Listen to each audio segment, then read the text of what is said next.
Welcome to B.A. Showoff, the Dance Lifestyle Podcast. I'm Becky. And I'm Alexandra. And whether you're a dance coach, dance parent, or a dancer yourself, this is the show for you. Today, we're going to be introducing Jonni Rodgers from UM. Hey, Hello. welcome, Jonni. I'm so happy to be here. We're happy to have you. So, Jonni, can you talk to us a little bit about, your dance journey, how you got started, and then how you eventually got into coaching UM? So I'm originally from California. I moved to Miami 6 years ago. But prior to living in Miami, I grew up in the dance competition circuit, started about like 4 years old. I feel like Caitlin Conley just said this. I was watching her thing that she said that she was like in front of the TV, like making up dances. And that's exactly my story too. My mom was like, okay, like she's begging to go into dance. And my mom tried to get me into soccer because that's what she was into. And I hated it. I only liked picture day. And then my mom was the snack mom. That was like the only time.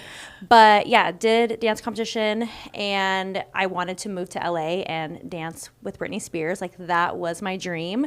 That was my dream too. Yeah. Who didn't want to be on the Onyx Hotel floor? But yeah, I wanted to dance professionally in Los Angeles. And my dance teacher at the time was an NFL Raiderette. And that was kind of the first audition that I could take at 18 years old. And I was in March of 2008. I'm really going to date myself. Was when I turned 18. And she was like, you should try out for the NFL Raiderettes. And I was like, that's not real dancing.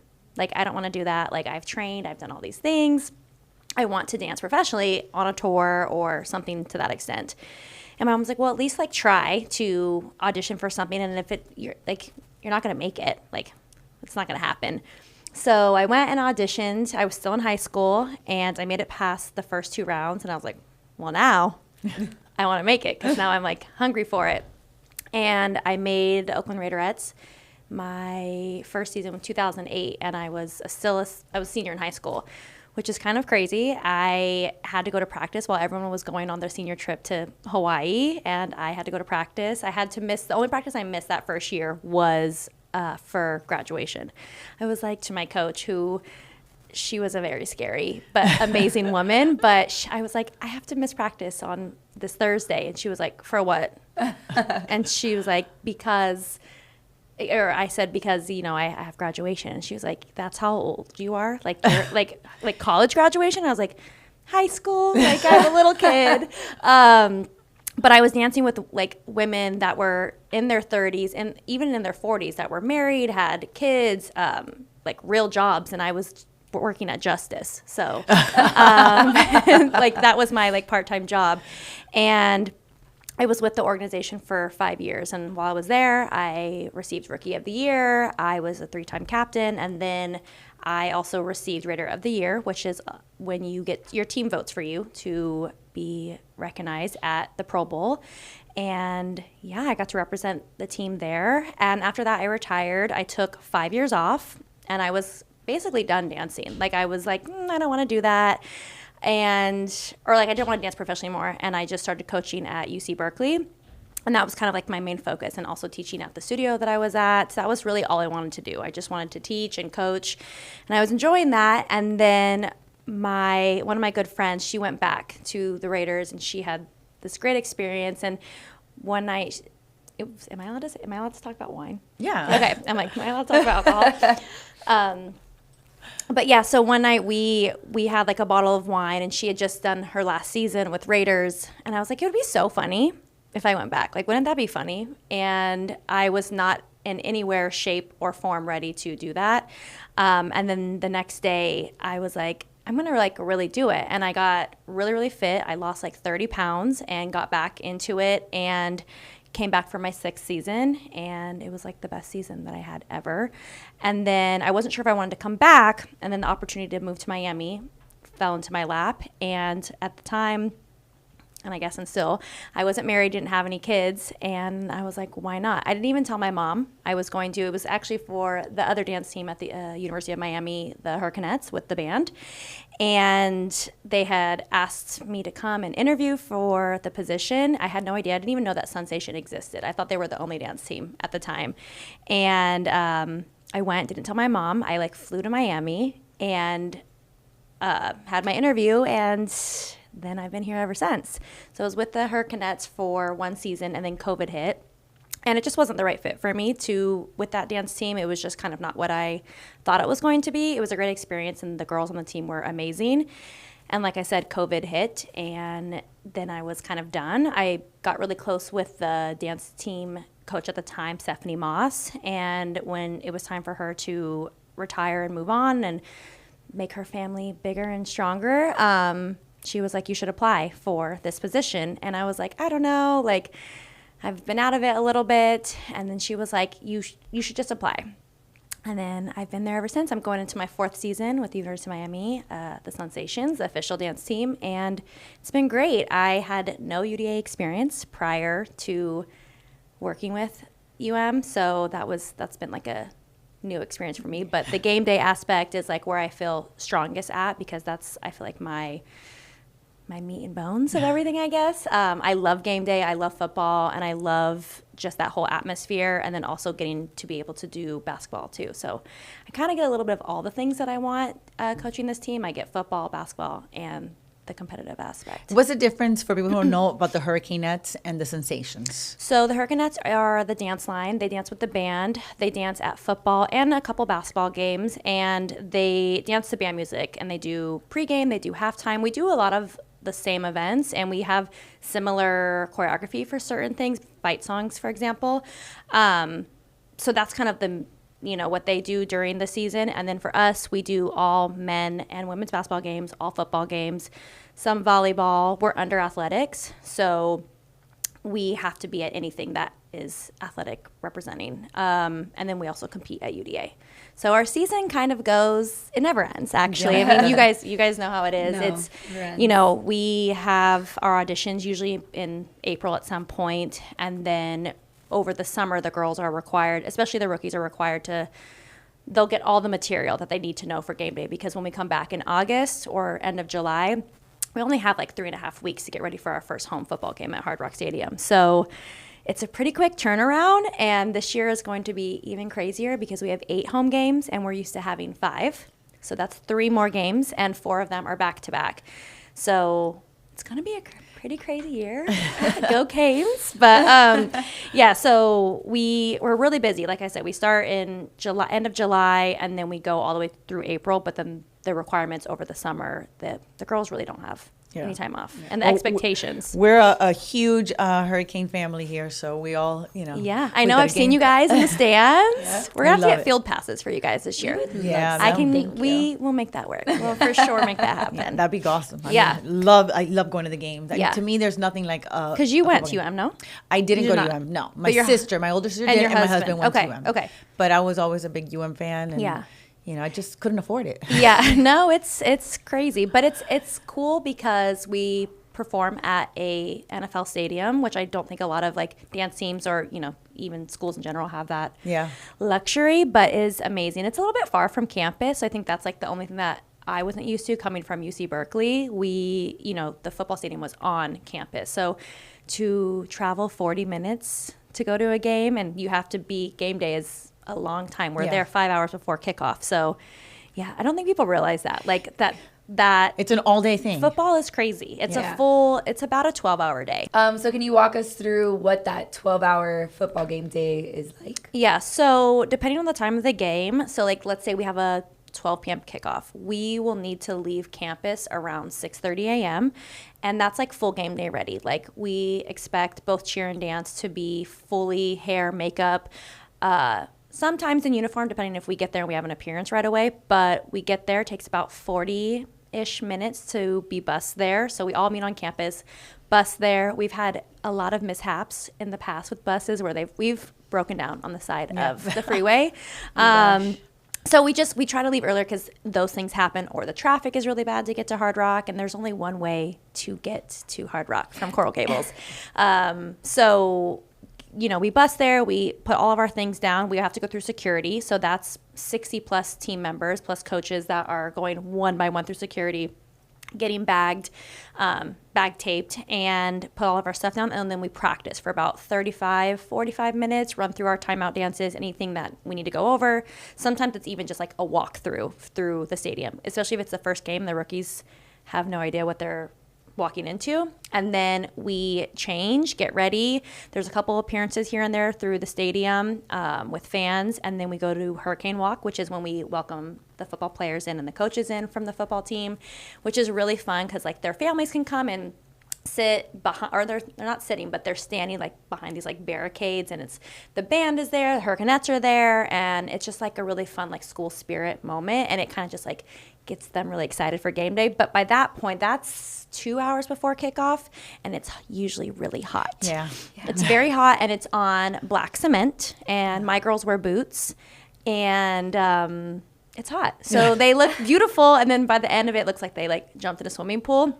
And then we go to fan zone, which is like right off the side of it, and we usually like get to see their families. They get to see fans. They take pictures. It's really fun for them because I feel like sometimes with what we do, and people love Canes football, but that is we're the closest people to them to Cam Ward or Mario Cristobal. We're the closest facing people that they can take a picture with. So it's really special. And I think until like for rookies' sake, like they have no idea. Like they're just like, oh, I'm dancing for fun. But then when they see a young Canes fan or someone that wants to take a picture with them or hold their palms, like I feel like it really like shows them like you're part of something bigger than yourself, which is really exciting. And then, like I said, they're pretty like sweaty and gross and need to be refreshed. We go in, we take, they all take their pictures on the field for their Instagrams, and then we have a couple more appearances in the suites. We go and visit the suite ticket holders, and then we get ready for kickoff. And then we're there. We're dancing the entire time in boots. That was something that we started doing as of the last 2 years. We would switch sometimes. Like if it was a really like 12 o'clock game, it would be so hot, and they'd be like, please don't make us wear the boots. I'm like, you're wearing the boots. But now it's like, I think as years go, and because that's the only thing that we do, they don't think anything else of it, especially rookies. They're not like, wait, we could wear tennis shoes. It's like, no, all we do is wear boots. That's all you need to know. And then all the pro teams wear all boots. the pro teams, and I'm like, I know what it feels like, guys. Trust me, you're gonna be fine. You're gonna be fine. You're gonna be fine. But so we rotate each quarter around the stadium, so all the fans or their families are able to see them at different times, no matter where they're sitting. And then we do a timeout routine throughout that performance, sometimes two, depending on what athletics or marketing needs from us. But yeah, so you do a minute timeout routine, and we usually change our outfits, put on a new costume. It's usually the girls' like favorite part of the game. Obviously, supporting Canes football is number one, but it is like the one thing that they get to do for themselves, and they work really hard, cleaning the routines. You guys know, like it's the fun performance that they get to dance to the real music. And then usually from there we have an appearance, whether it's like one of our advertisement things. Like last year we had Smoothie King, so we would go and like the girls would be like filmed holding smoothies. Sometimes there's just different things that they do throughout the game. And then, we're there for the entirety of the game. And then we don't get to leave right away because we have to clean up all of our space. We actually last year got to start using the Dolphin cheerleaders locker room, which is amazing. Shout out to Kashara Garrett from Miami Dolphins. She made that happen for us. We used to be in like a really small shoebox of a room with 60 cheerleaders, dancers, mascots, coaches, and Chick-fil-A boxes. So wow. And sweaty and hot and all the things. And so, since having Kashara, I was like, what are the chances? Like, you can say no. And she's like, oh my God, y'all, of course. I don't know if you guys ever heard her talk before. So she was amazing and allowed us to have that. And it's just nice to have like the space. Yeah. And then we bus home. So that's another, like, at that point, it's about an hour and 30 because everyone's leaving the game at the same time. But that's kind of football game day anyways. And it gets crazy because right when football is like gearing up and going, it's time to start learning UDA routines. Yeah. So, and so how many years now have you been going to UDA? This was my third season. So you're kind of just, gotten your feet wet, you kind of know, because it's people don't understand. I had no idea what I was getting myself into. I'm obsessed with it and I love it, and it's a sick obsession. I think that we all yes. And it's amazing. Yeah. We were just saying how on TikTok, and it's just really like come to life, and it's finally getting the recognition that the dancers and the teams deserve, and the universities and high schools and whoever is competing. But yeah, I had no idea. I had no idea what it took to clean a routine to that level. I had no idea I mean, I'm like, of course, Ohio State, like Minnesota, those are the good ones. Whatever. They're in our, you know, our, what is it? The division. They're in our division. But like, that's it, right? Like, how hard can it be? And boy, was I surprised. There's just nothing like it. The second you walk in and you see the castle, like it's that like takes your breath away. And there's a feeling when you walk into that space. And yeah, I think people don't realize that everybody is good. Everybody is working hard. Everybody is having 12-hour practice, and, you know, tired and sore and injured, and, you know, there's not a single team there that goes that you're like, oh no, they're no good. No, and it's crazy too, because I think even as of last year, now all these students, especially in the college level, like they're making day in the lives on their TikToks, or like making funny videos about, like, you know, not their injuries necessarily, but they're like taping the floor, or they're like in the ice bath. And so like I would find comfort, and even the coaches I feel like got in on it, and I would show the girls, I'm like, see, they're here doing an 8-hour practice on the day after Christmas. Who cares? So it was like finding comfort in those little things. But I mean, this season, my third season with the team that I had, if I could have that team every year for the rest of my life, I would, because they were just so amazing. They really bought into it and wanted to make an impact, and that was like our goal. No matter what was going to happen, we wanted to make an impact, and I feel like we did that. Absolutely. I think that there was a lot of people talking about UM this year. Yeah, it was exciting because, you know, I think it's very hard to get into that space. It's hard to be recognized because so many teams have been doing it for years, you know, and we've only been competing now, I think this was year 7. So, and we had been doing, in the D1A Jazz, we had been doing like more lyrical contemporary. And we were like, let's try something else. Like, let's just see what happens. And if they hate it, they hate it. And if they don't, they don't. So we got great feedback on Hot in Here, and shout out to Quentin Perrone for like our routine, and you guys who came and like helped do all the things to make us feel ready. And I feel like it honestly, in my opinion, was the best time that we've ever stepped out on the floor in the jazz category for us. So our turns hit. What's that? What's that Ellie from Ohio State? Those turns. I was like, we've never hit turns all the way. So I was very, very happy with what we did. The growth was amazing. I mean, even from the first time that you guys came in to what they put out, it was like, it's a different group of people. Completely. Yeah. And you've opened the doors for them. So now they understand, and now they're excited about, okay, now we got to do even better. Yeah. So, you know, I think that it takes a little bit of time. You know, we were all there. We were all in like the first year there, clueless of what we were doing. And you get there and you're just like, I'm not ready for this. But I do think that there's some type of like magic when you get there, that things that maybe have never hit before hit. And then I think when you leave there, regardless of where you place, I do feel like you leave there a little bit more inspired and excited, and thinking of, what is the song we're gonna use next year? Like, what costume am I gonna use? Like, it's like it never ends. Yeah. Every time on the bus ride back, it's always a conversation of, so what are we? So these are my ideas. This is what I'm feeling for next. And then you like start booking who like is going to like do your choreography again. You're like, hi, I know we just ended like 30 seconds ago, but like, can we book you right now, like immediately? Yeah. So it never ends, but it's really exciting. And like I said, the team that I had this year, like they really bought into what we were doing, and so I'm looking forward to next season. Yeah, and they're gonna carry that through. Like, this team is gonna set it up for the team coming in next year, and the team after that, and from here on out, every single team is gonna be like super special and just stand out. Yeah, and I think too, a lot of the teams, we had a girl from Coral Reef. We had a girl from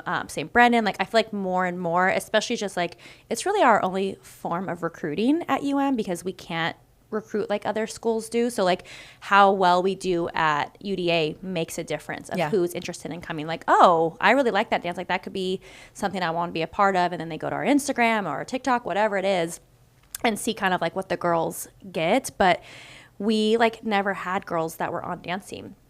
People don't go to UM to be on dance team. They go to UM to be doctors and engineers and lawyers, and maybe they dance for fun. So now we have people that are looking at our school that are coming from really great schools in the country, dance team schools, you know, so it's Miami, for goodness sake. Yeah, I mean, when you live in like these cold places and you know you grow up with the snow and stuff, and then you can be in this like amazing weather all year long, that the beach is 10 minutes away. And the campus itself is a resort. It's beautiful. I'm like, why are you in your bathing suit on your computer? What's happening? Yeah. But it is really cool. I mean, that is a huge selling point. So like, you know, when kids are like, oh, should I go here? Should I go there? Yeah. I mean, nothing better than Miami. I mean, it's, you know, it's where people come to spring break, where they come for vacation, because it's such a great place. I mean, I don't see why they wouldn't want to be here. I know. At least come to a prep class or like see what it's about, you know?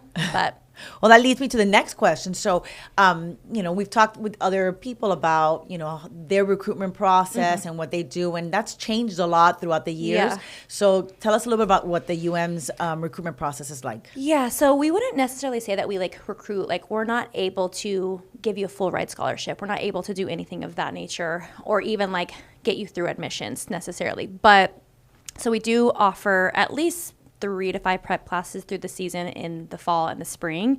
And what we do at our prep classes kind of rundown of what we do throughout the season. So it'll be a jazz combo, which would be similar to what we would do at UDA. We do an improv section to kind of let's see how people do move. And usually at that point and across the floor, you're like, oh my God, that person is amazing.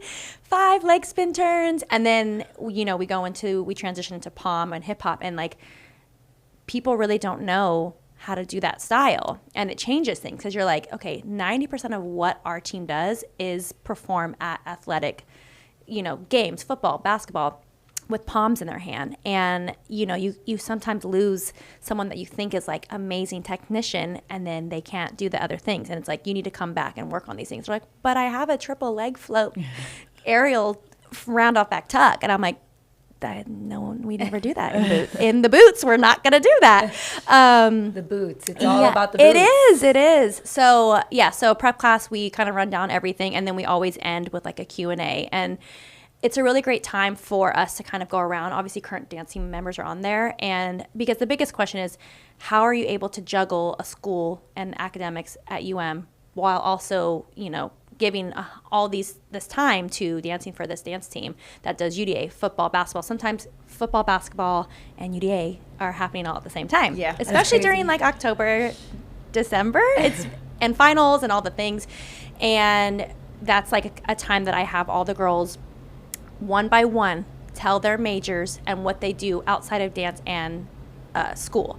A lot of them in sororities. Some of them are in, you know, business frats. There's so many things that they do. Or some of them have full-time jobs. Like, I don't think that they realize it's all about time management. And I think that's something that is so important to me. Like, the way that I like to shape teams that I coach is, obviously I want great, amazing dancers, but I want to also shape great, amazing people too, because I want them to succeed whatever they do after that, whether it's dancing professionally or going and working at this law firm, whatever that looks like. And anywhere you go, you need to have good time management skills or you will not be successful, in my opinion. And just being organized. I always tell them, I'm like, my personal life can be a little bit crazy, like my car, my room, sometimes laundry's everywhere. But when it comes to Sunny's, I'm type A and OCD. Same thing with work. Like that is those things. When people are counting on me, I feel like I have to be like on top of my game. So those are kind of things that I try to instill in them because, you know, it's all about who you know, and dance is a very small, very, very small, you know, little community. So being a good person is important. Yeah, and I feel like in dance, it's who you know, and you have to have a good relationship with them. Because you have a bad relationship with one person, and that's it. It'll trickle down. Well, everybody knows. I'm sure too. Like when people probably want to audition for your guys' team, and same for me. Like they have referrals, and everybody knows everyone, and it's always like, oh, that girl, she was like really difficult to work with, or you know, sometimes it's the parents. Like the mom is really difficult. She's going to try to butt it. And when you're dealing with college students, you kind of don't have a lot of interactions with the parents, but they do sometimes try to get in there. But I was lucky this year. I had the best parents that like wanted to do anything. They wanted to help. Like they were so supportive in any type of way, and so that was like amazing. But you don't get that every year. You don't get that group of women or you know, fathers. So yeah. Do you have a lot of dancers that are from Miami, or are your dancers from everywhere? This year we had three from Miami. which is hard because, trying to give them some type of break during Thanksgiving and Christmas is hard because there's basketball games. So if you are from Broward County or Miami-Dade County, you are required to go to those games even when we're on a break. Oh, wow. You have to be at those games. So you're not necessarily required to have a timeout because there's usually less than 5. But between cheer and dance, that's part of your contract is that you do have to perform at those games. It's a 2-hour commitment. It's really not that bad. And it's on campus.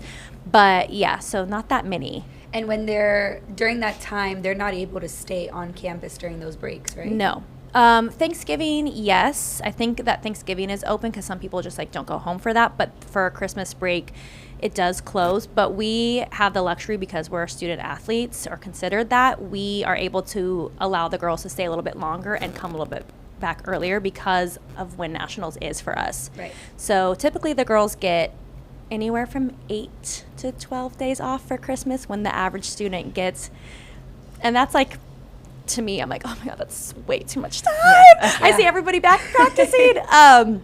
But they need it because they're not going to be locked in. So typically finals ends early December. We usually keep them for about a week, 10 days after everyone else leaves.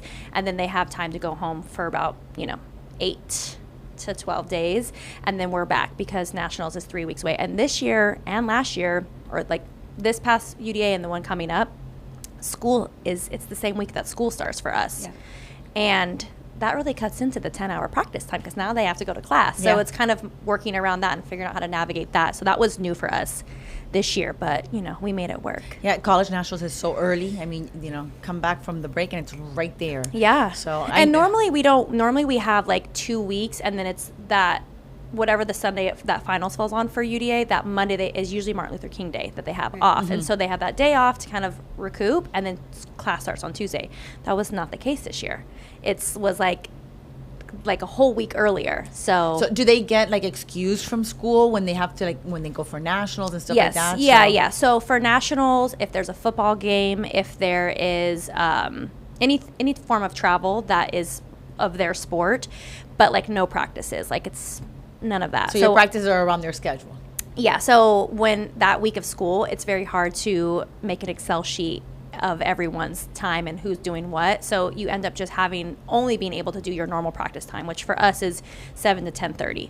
That's the only time. But we had to add morning practices this time because of school. So we were meeting at 5 a.m., 5 to 7:30, because class for most people start at 8. That's the earliest class would start. So I'd be we're meeting at 5 a.m. See you there. See you there. And then I'll see you again at 7 p.m. And then we're going to do that again. And it seems crazy to people that I think that don't live this life, but I'm sure to you guys you're yeah, that's what has to be done. It's normal. And I look back and I don't think, based off what we put out on the stage, I don't look back being that was a waste of time. I'm so happy we did that. And I think that they all agree too. It sucks in the moment. No one wants to wake up at 4 o'clock in the morning to go dance. Yeah. But at that time you're very motivated too. Yeah, you're about to leave. Yeah. And I feel those 5 a.m. practices aren't necessarily we're not looking for full outs right away. It's let's go through the details so that when we come tonight, we can do those full outs when you're alive and had coffee. Yeah.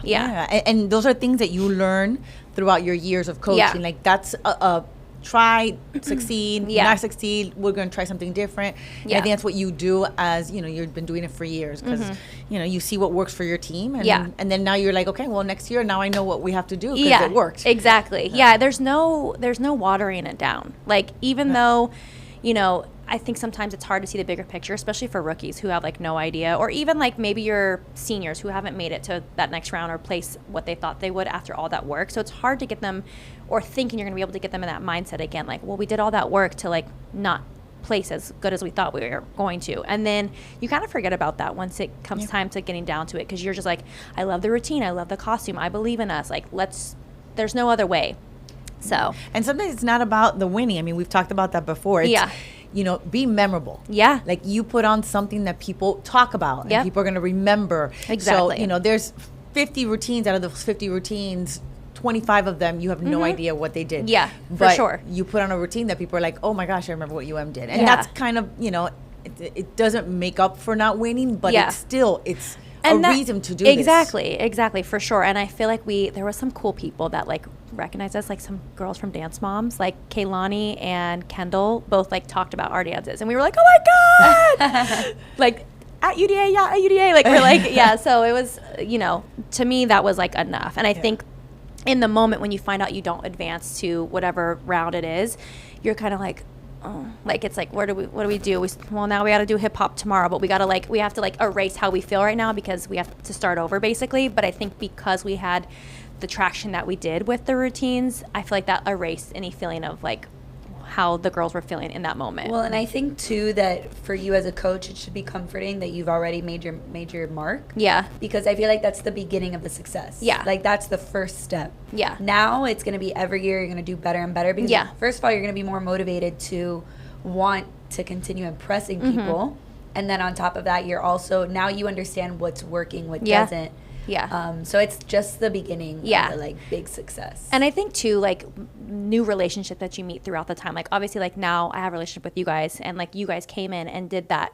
You guys barely even knew me. You didn't have to do that. You know, it was like people that want to work with us at UM, like, they want to do it because they want to, and not that they're going to get something out of it. You know, I think people want to see people succeed. So absolutely. Yeah, it's exciting. I think that's, you know, everybody's not that way, but I think there's so many coaches in this dance team world that they do want to help each other succeed, and they find ways. And you know, I'll go to compete, and a team that I'm competing against, the coach will come and say good luck, and will sit next to me. It has to be that way, otherwise there's enough room for everyone to win in some way. And I don't think people realize that. I think it's gotten better as time has gone on and years have gone on, but like, it just wasn't always like that. It wasn't. And people are understanding too. Like, if you beat me, like, if there's a team that beats me and like, there's no reason to have animosity.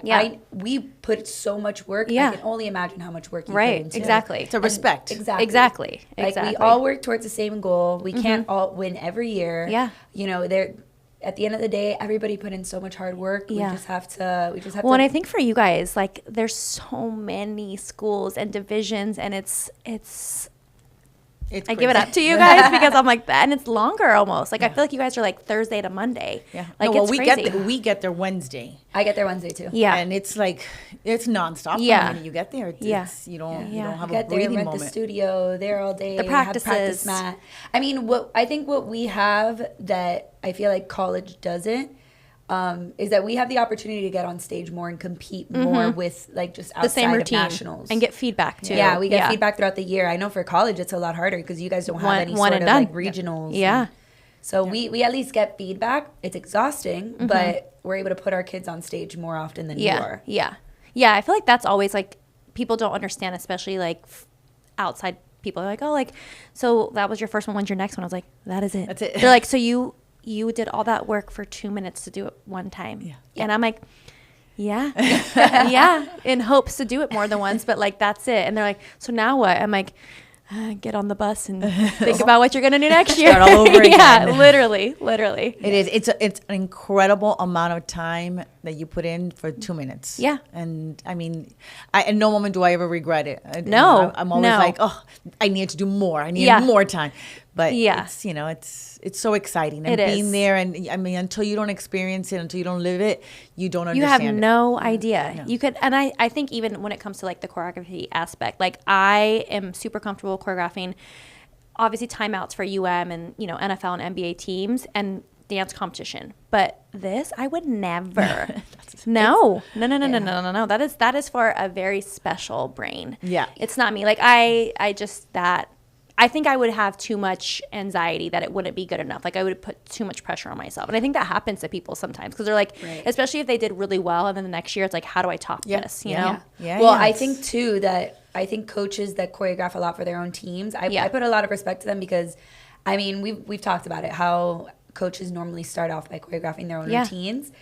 And I think that it makes it so much harder because you're looking at your same piece every single day and trying to improve it, trying to fix it. Yeah. You know, bringing in outside choreographers is so much more helpful. That, and I think it's better for the dancers because they get tired of seeing the stuff that I do. They don't want to, and they're not excited to do it after they've been doing and I think choreographers, like, you kind of have like your thing that you do that's like, oh, that's such a Jonni move. That's such a thing that she would do. But it's like nice to bring new people in and they're exposed to new people, and you just never know who, like, those people that are coming in can offer them a job or something down the line. So I like to bring as many people in as I can to expose them, even if it's just a master class. It's like because training just like never has to end if it doesn't need to. So how do you train with your dancers? So what do you do for them to continue training throughout the year? Because I mean, it's not like in high school. In high school, my kids are still going to studio. By the time they're in college, they're not going to studio anymore, but you need them to train. So what do you do? So over the summer when we're not with them, we require them to send a ton of videos. We have them, even if it's down to like what we did last year, like, okay, we want you to be working on these turns, these tricks.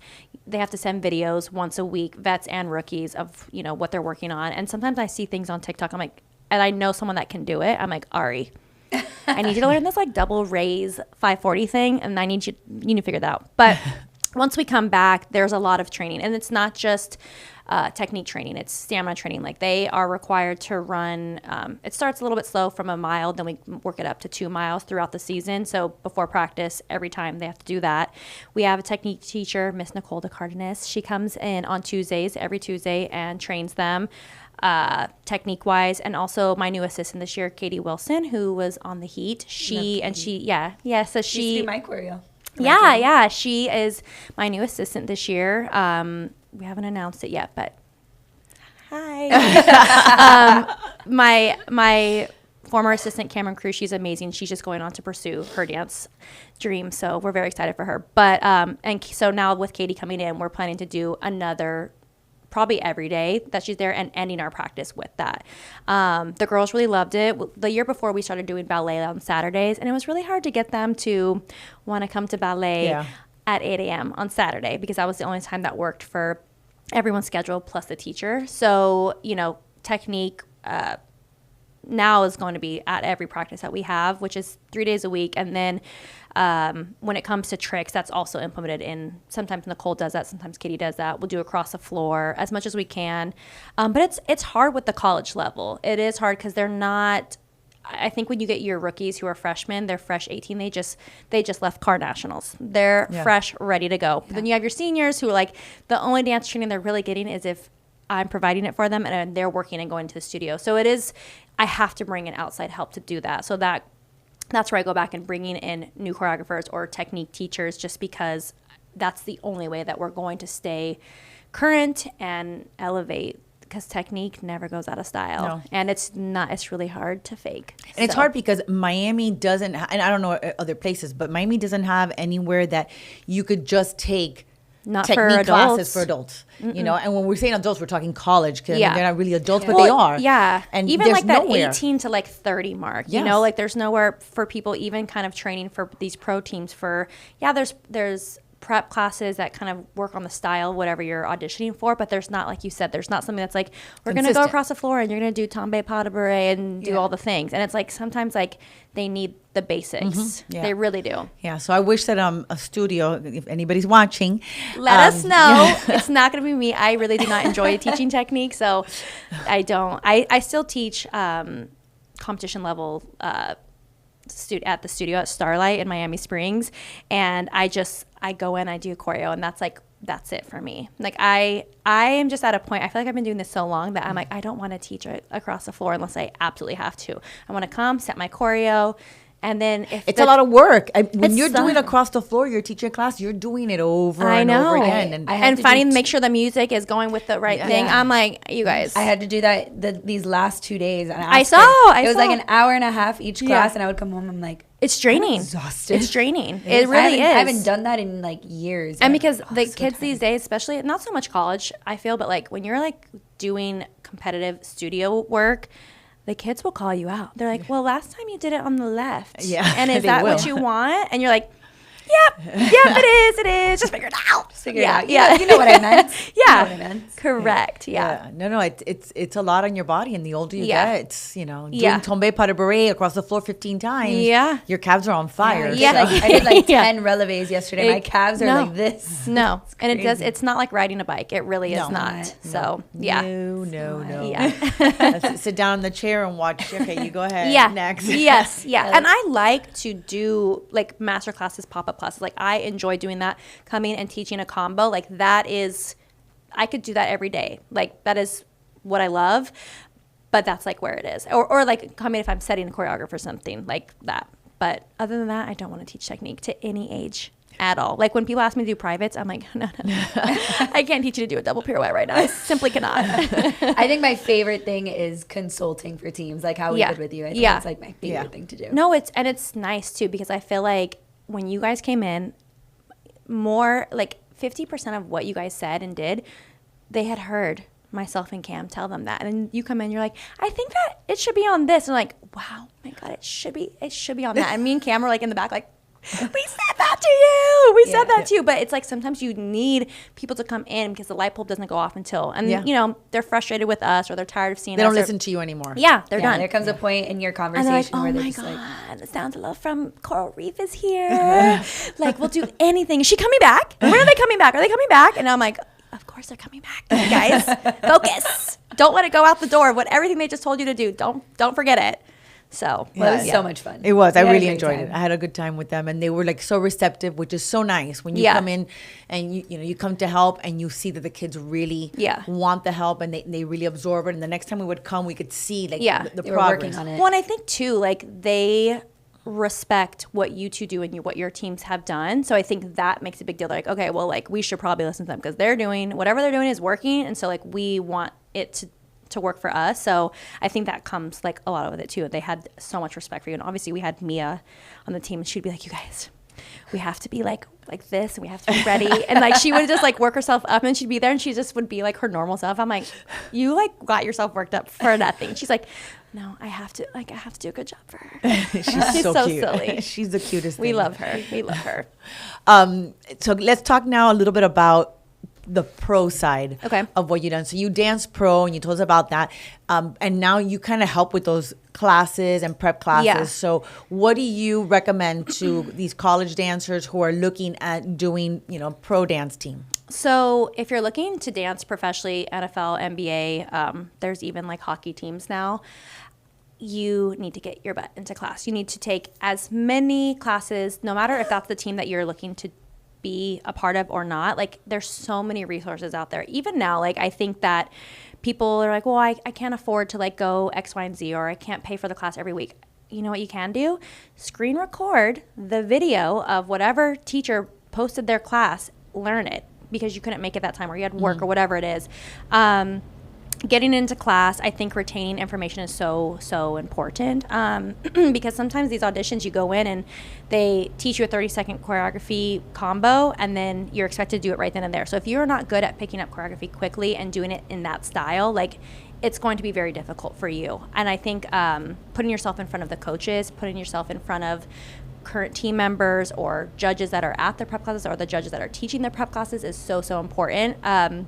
You kind of have to be annoying. You kind of have to be up those teams' butts. Like you need to show face. If you just show up, it can happen. Like you can show up to an audition, they've never seen you before, and they're like, who is this girl? We love her. Put her on the team. Put her in a uniform right now.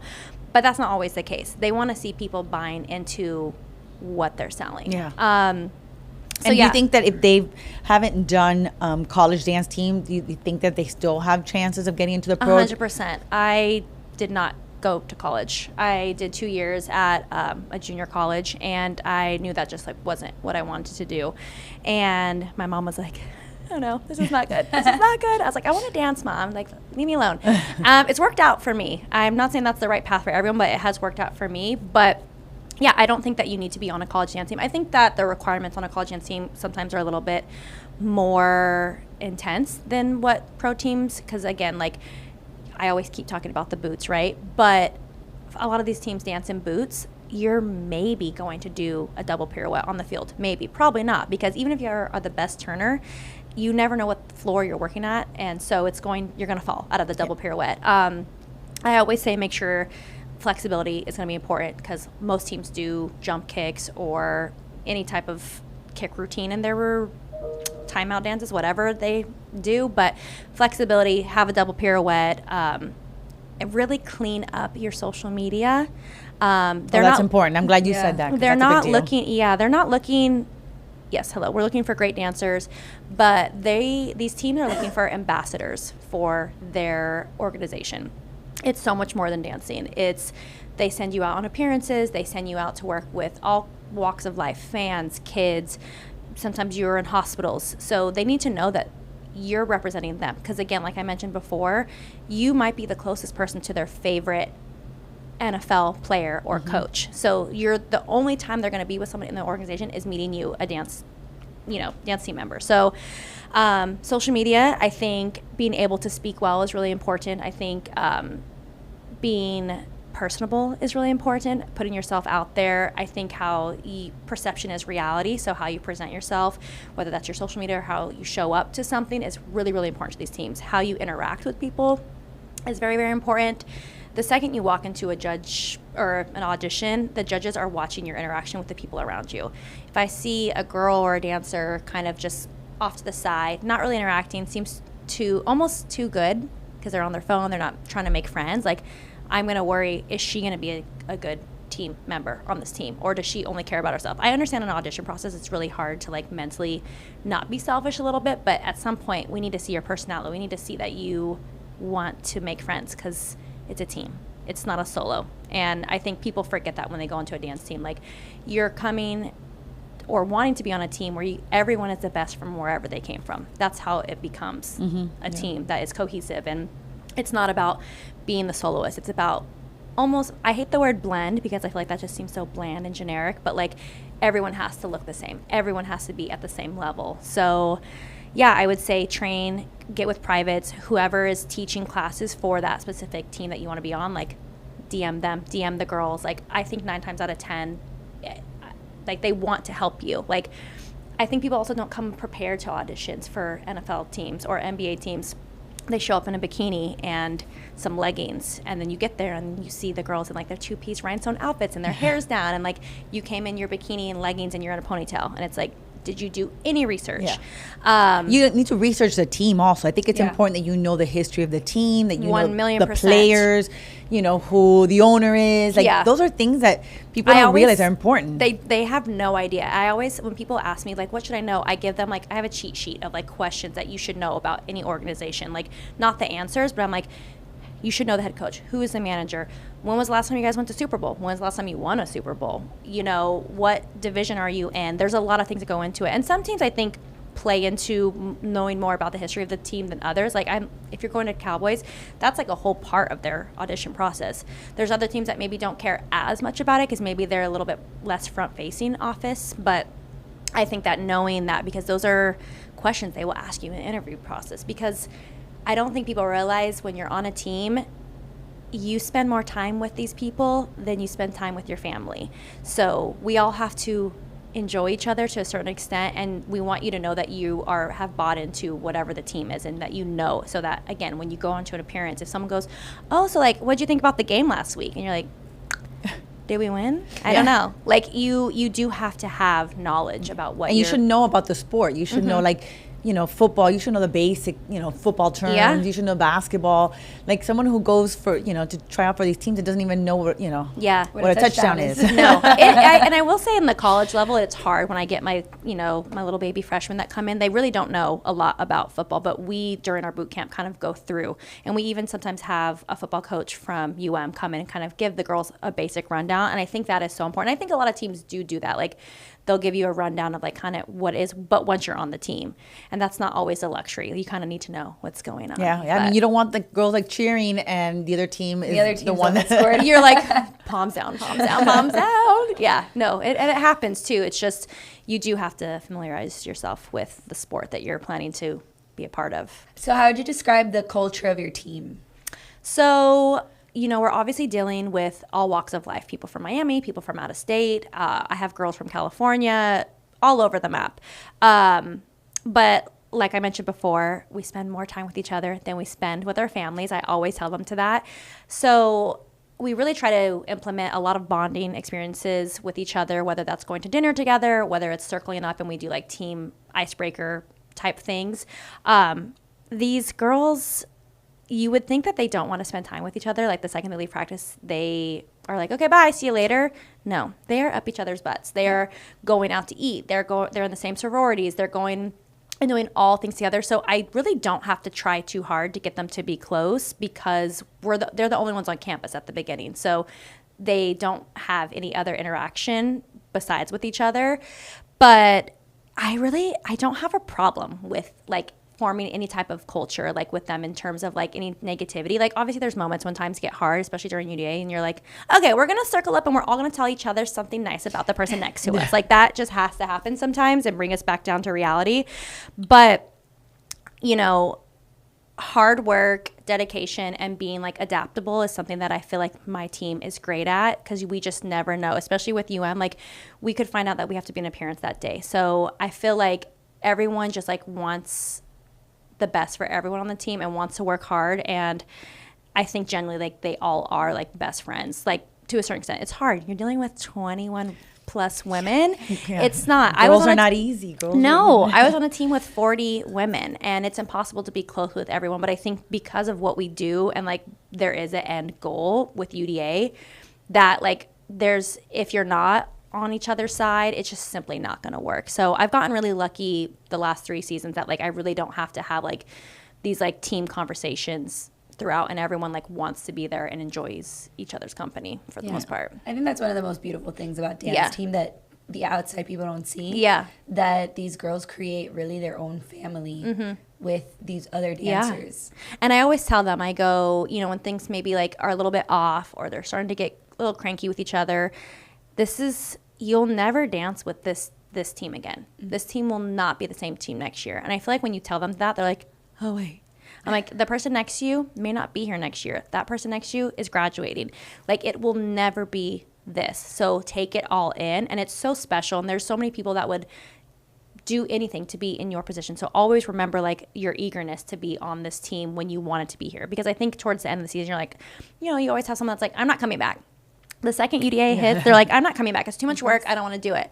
Then, you know, March, April rolls around, talk of auditions going on. You start to see people posting on their story. They start to miss it. You start to miss it, you know? And so they forget. And I'm like, you know, I always tell them, I'm like, when they start to consider not returning for whatever reason it is, I'm like, was your last time at Hard Rock, were you okay with you're okay with that being your last time dancing at Hard Rock? And they're like, well, actually, I'm like, if you're okay with that, be okay with it. But you know that that October to January month is tough, really, really, really tough. And I think when you're a freshman, you don't know what like your workload's going to look like for school. So we always try. They learn, like, take a little bit, maybe less credits or your easier classes in fall and spring, load up but you don't know that until you're in it. But I always tell them, I'm like, you work hard for 4 months. That's it. All you need to do is 4 months. And then spring, smooth sailing. Yeah, you got some basketball games here and there, but just work hard for 4 months, and then your life is so much easier. Like, just do it. Just do the work. And they do miss it, and they always end up changing their mind. Do they get priority, like athletes do, to pick their classes? My team gets a lot of things. They were considered student athletes, so we get freshmen, like their fall semester, they don't get first pick for classes, but if you've been on the team before, you do. So they get to pick their classes first, but then for that spring semester, the freshmen are able to now be in that pool. They get a stipend, so every semester they get a stipend for, it changes how much you get for how many years you've been on the team. They get, the amount of gear these dancers get is insane. You know, hats, jackets, shoes, multiple bags, like tanning sponsor, like nail sponsor. Like, they have so many things that like NFL teams don't even have. So they also get, they have like special tutors for them. They have a special area for them to study that's just for student athletes. They also get free dining. So most students have to have like a card for that. They get free dining every day with any other student athletes. Do they get like advertisers that here get, you get to have this for free, or we get a lot of like we have a nail sponsor, Bloom Nail Bar, I think it's in the Gables, Happy Tanning also in the Gables, but people want to give us things all the time. There's certain things that we can't take because we're Adidas sponsored, so there's certain, like, we could never, like Lululemon could never sponsor anything for us, like we wouldn't be able to wear anything like that. Nike never, nothing like that. But people always want to come and teach, and I think that's always like really nice. People are always willing to do that, and like I know people's value when it comes to like teaching. Like, I know what I would charge if I was going to do a master class somewhere, but people kind of do want a little piece of it. So we always get really great people that are willing to like kind of do stuff for us, or they just love So we get kind of lucky with that too. We had a hair sponsor before too, but that studio ended up closing. So do you have to go look for the sponsors, or they just come to you? Yeah, it's a mix. I usually send out like mass emails to a bunch of different places and just kind of see. I try to list our social media stats, kind of what we do, what, you know, you could be on our poster, things like that, just kind of entice people to want to work with us. And either they respond or they don't, or they'll be like, we can give you this. Maybe it's not free, but we can give you 20% off every time you come in, or we can give you something free, but you need to tip the artist, or whatever that looks like. So, yeah. And what about like alumni? Does the Alumni Association help in any way? So we have the alumni perform with the girls at the homecoming game, and kind of they're amazing, and they always are so supportive, and they love what the direction the team has gone. So that's kind of really the only fundraiser that we do with alumni, and it's just like, you know, they're paying for what they're wearing to the game, and sometimes we get donations here and there, but it's not, we don't make it like a super big thing in terms of like asking them for anything, or them, you know, supplying us with any type of that, but unless they are willing to give a donation of some sort. But yeah, I'm also not a sensation, so I feel like, you know, they gotta like get to know me a little bit better. And I feel like last year was the first time that they really got to see that, like, the changes that have been happening. And like my assistant before, she was alumni, so I feel like they definitely like gravitated towards her because she obviously is a sensation. But I feel like now they like have seen that I want to be here. I'm not here for any other reason but for the girls on the team. So I feel like, you know, I think that's just a Miami thing. I feel like if you're not from here, you really have to work hard to get people to want to even like think about you. I think it's really hard. It doesn't matter your experience. I think that is really hard in Miami, that I've learned, because when I was back in Bay Area, I had a prep class every week. I would have anywhere from 40 to 60 people in it every week. And I was like, when I moved to Miami, that's what I'm going to do. There's 2 pro teams. Like, who wouldn't do that? And I had a class that was on Mondays when I first moved here, and the only person, I would have one person that would come to my class, and the only person that would come to my class was Katie Wilson. That's how we met. She was the only person. It's very hard to get into the dance world here if you are not from. Well, it's just that there's so many dance There's so studios, so many dancer, everybody. Yeah, it's really hard. People don't realize, I mean, there is a dance studio every couple of blocks. Yeah. So, I mean, people think that, like, you know, LA, that's where you go for, you know, but Miami's almost just as big now, if when it not comes to all of those bigger, things. You know, it's a huge market. But that's kind of when I got here, I was like, okay, well, I'm just gonna like put myself out there. I will teach at any place.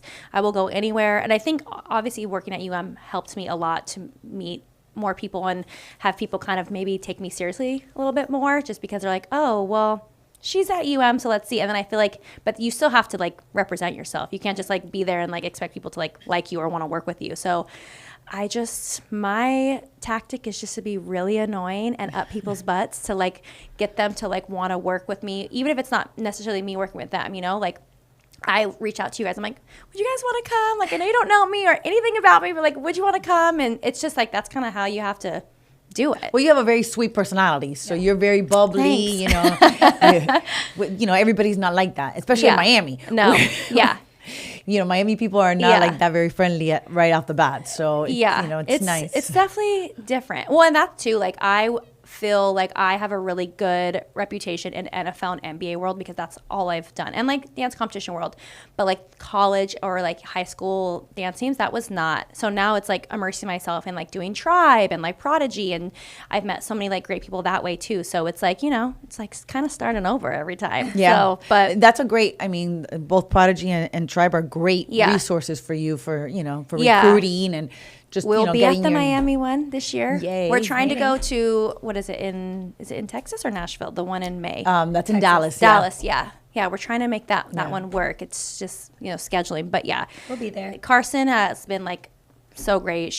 Was very welcoming and warm. And that's allowed me to meet other college coaches. And now like Joyce, like that is going to be on the show. Like she's been someone that's been so amazing to amazing. me. Amazing. And she, during like all of like the boot camp before UDA, she's like, are you breathing? What are you doing? Can I send you a coffee? And I'm like, my left eye is twitching and I have no longer hearing in my right elbow. Like it's no. So yeah, us, like you said, it's the community and people want to see people do well. And so it is nice. Yeah, and they've all been there. Like Joyce, she's been there. She's rebuilt that program over there. I'm so happy for them.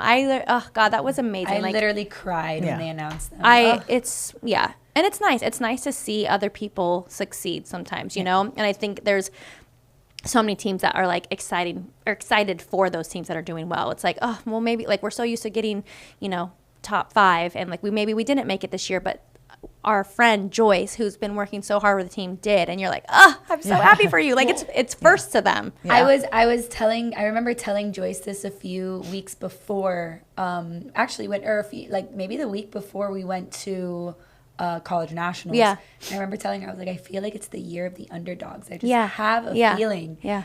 And they got 3rd place, but you even saw like there were teams that were in those top 5s and the top 3s that didn't even make it through to finals. Yeah.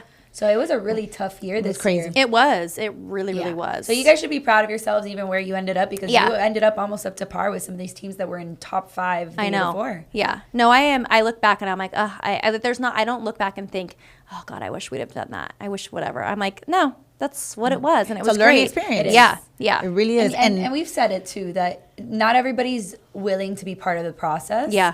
But it's easy to get discouraged. Yeah, very. And you clearly had a team that was encouraging enough, that was willing to be part of that process, knew, you know, maybe they were not going to make it into 1st, 2nd, 3rd place, but we're just willing to give it a try. Well, and I think people don't realize that, okay, yes, we're in the same division as, you know, Ohio, Minnesota. Yes.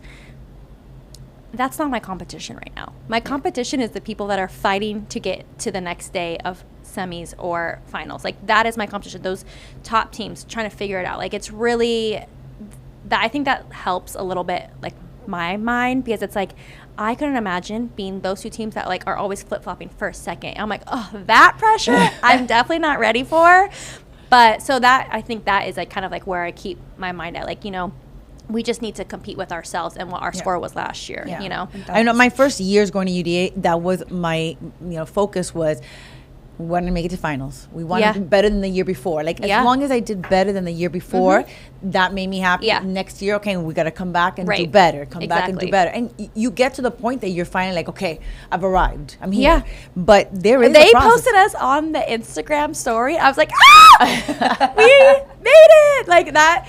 Because they just don't put everybody on there. You know, it's hard. And I know people have their favorites and who they want to see. So when we saw Aja, one of my sophomores, and hip hop be in the dance on their story, I was like, oh my God, this is screen record it, save it forever. Like they see us, they saw us. Yeah. Those are the exciting moments. Those are the things that you look forward to. Yeah. And when I first started going to UDA, there was no Instagrams. Yeah. And there was none of that. There wasn't even really videos. Like, but the following year, the top 5 teams were on the book, the program. Yeah. And all I wanted was to be in the program. Yeah. I just wanted to come out in the program. And these little things make such a difference. Yes. And it's so funny. Like this year I met Carson and Sammy, and obviously I'm a big fan from far. They did not know who I am at, or didn't at that time, but they came up to, and I forget how to pronounce her name. Is it Kalia? Kalia DM'd me after Hot in Here and said, you guys did the damn thing. And I was like, oh my God, a celebrity is texting me. But like, just like even that recognition from people who are so respected in this space, like just to say like that they see us is like, that speaks so much to us. So. Yeah, and that's great. Yeah. That means the world when you're a coach, that you're being recognized and your team is being recognized. That's what you work for. So I think that your kids did great this year, and I think that next year, you're just gonna do even better. I mean, they're right. Are you guys free in December to come? We're ready. Yeah. We didn't have a Christmas break. We were with the Sensations. Yeah, exactly. I know we didn't go anywhere this Christmas. We didn't travel anything. Just like spring break, we didn't travel. We traveled to UM. Yeah, right. Yeah, the resort of UM. Yeah. It was nice. We got home at like midnight, and my dad was already in bed, and he's like, really? You guys are getting here now? Yeah. We're here. But I feel like people just don't understand. Like, those practices, obviously they're long, but I don't know.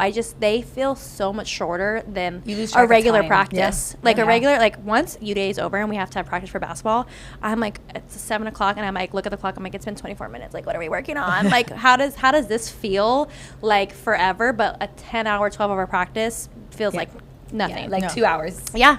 It's truly. You lose track of time. Yeah, really. And it's because it's so productive and everybody is just so like focused and everybody loves what they're doing that you don't realize it doesn't hurt you. Yeah. So. I remember one of the days that we were going over there, she was exhausted. I don't remember I think we were filming an episode. No. I had an operation that day. I had gone to the doctor. Oh, perfect. Yeah. Incredible. She had gone to the doctor. You went to an operation and still came. Yeah. You care about us. No, and she was like, I don't know if I'm gonna survive more than like 2 hours, an hour and a half. I remember I was nauseous and I was down. I was like still like on the anesthesia. Was that the day you had the acai bowl? Was that day? Maybe, yeah. But I remember she was like, I don't know how I'm gonna survive. She's like, you're gonna need to really take charge, and I'm like, okay, I got it. And we ended up being there for like 4 hours. And I looked at her at one point and I was like, I think I'm fading. Yeah. I finally told her, I'm fading. Yeah. We're going to have to go soon. Yeah. Like, but it didn't feel, even with feeling sick, it didn't feel like we were there for so long because it was so productive and the kids were just so receptive and you could just see that they wanted to do better. Like when we weren't working with a group, they were just like staring like, okay, when is it my turn? Like, they wanted it. Everyone wants, even me, like I wanted to learn from you guys. I was like, you guys come in, run it how you would run it because like I want to learn. Like I want to know what works for you guys because you're not going to go in there and do something brand new that you've never done before. You're going to do what works for your team. And that was like something that I think we all were trying to experience with you guys for sure. Yeah. Sometimes having like a visual representation of what you're supposed to do or like, just even ways that other coaches who have succeeded at some point, just to watch and have an example is just, it's good because it's easy for us to tell you what to do. Yeah, for sure. It's a lot different when you actually see it and it just makes sense. Yep. It's important and that you were receptive because some coaches are very like, this is mine. And that's how I was my first year. I was like, I feel like there was a lot of pressure to do well and I had no idea what I was doing and I didn't want anyone to see our routines. I didn't want to share it with it because I was like, I don't want anyone to say something bad about it. And because at that point, like we loved our routine. Was it at the level it needed to be at? Absolutely not. But we loved it so much. Like we loved what we were doing and I was like, I don't care. I don't want anyone to see it. And now I'm like, okay, who wants to see a video? I don't care. It gets passed around to all the other schools. I do not care because I just want it to be better. I want it to be good, So and definitely I think that made a huge difference that you were open because every coach is not like that. Some coaches won't be receptive to other people coming in and I think that's important because the more you have, the more people watching, the more feedback, the better you're going to be. And I think at the end of the day, like if there's something that you just like really aren't loving, that you just don't do it. Like if you're like, it's just not working, or like, let's say that it worked while you were there. And then like, it's still like, we changed the turns. You guys changed the turns like multiple times. And we finally were like, we all had to like come together. Like what is working between all the different changes? Like what is working? Because like, what are you going to do? Right. Because like we're running out of time. So, and it needs to start hitting now. It can't hit that day. Yeah, we talked about it in past episodes too, that in bringing in the consultants, maybe you won't like what we do, but then it'll lead you to another idea that feeds off of that idea that we had. Yeah. And it's just part of that building process. And I think that the more that you accustom yourself to that building process, the stronger your gut feeling gets. Because then eventually, like, you'll just know, like, with your team, you know what, I have it in my gut and I just need to trust my gut. And then that's when you finally come to a point where your gut ends up being right. Yeah. And I feel like failed you in the past. Exactly. And I feel like by the time you see it, you kind of forget, like, did we even change that? Did we do that? Like, I don't remember what it was. Is that original? Yeah, I have no idea. When you look back at those first round of videos that you get kind of scared to like show like the choreographer. You're like, okay, like we've made some changes. And it's like not because you didn't like it. It was just like it wasn't working. Someone was running from this end of this, like wasn't working. And so like I remember sending that first video to Quentin and I was like, and he didn't respond for a really long time. And then he FaceTimed me and I was like, I'm so scared to answer this. He's like, oh my God, I love it. I'm so happy. And I was like, he didn't say one thing about the changes. He was like, I love this part. And like, it was, I don't know, it was just, you want people that are working for you to also like, what you've done for them. That you're, it's their name on it too at the end of the day. Yeah, and it's good to have the choreographers on board with you and understanding that changes are going to happen. Yeah. I think that the most important thing is keeping communication with the choreographers. Yeah, because sure. I think if you just put it on stage, haven't talked to the choreographer since. And that happens. It does. I have a lot of friends that do UDA, like choreography, and they're like, I'm like, oh my God, they did so good. They were like, that wasn't my dance. I'm like, oh, okay. Yeah, and I think just keeping in touch with the choreographer, because I mean, there's been times where I'll send a video of what we did in that practice to a choreographer, and they're like, you know, I don't love the change here, but then again, it inspires them to come up with a different section, and then like, it's that whole collaboration. Well, they want their routine to look good too. It's going to be on TikTok. It's going to be on YouTube. It's going to be played a million times. So, you know, it's important for everybody involved. They're going to get other jobs from it. So, you know, the better the routine is, the more jobs that they'll get out of it. So, it's a village. The key is that it's really a village. It's the choreographer, the coach, the consultants, the kids, because sometimes the kids have really good ideas too. Yeah, they do. Because sometimes I'm like, I physically cannot do this, but like, what would this, like, do a jump. Right, do a jump. Can you? Like, what would you do right here? And then they do something. You're like, that it. Can 4 more of you do that right there? Like that's what we need right there. Just improv for like 5 seconds. Kids are crazy these days. The things they can do. I'm like, what? They really are. It's wild. I would not make my dance team. Me either. No way. Are you kidding me?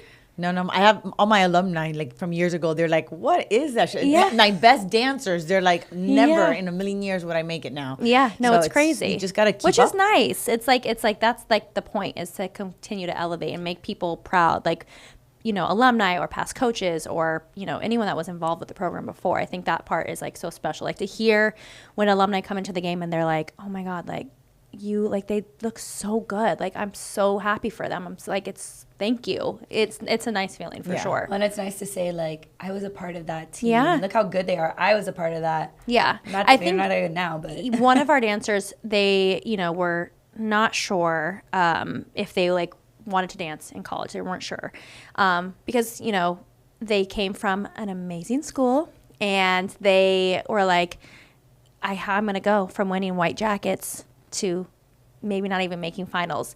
And she had a very wise coach, and she told her, would you rather be part of a team, or she asked the coach, would you rather be part of a team that has a legacy or one that's starting one? And you told her that I would rather be part of the team that's starting the legacy. So, and I feel like that statement alone, like, is like what has stuck with my team this year. That was like, we're building something, and we're going to be the reason. We're going to be the first team that takes it to the next level, and to be able to say that is like so special too. So they'll remember forever. Yeah, they will.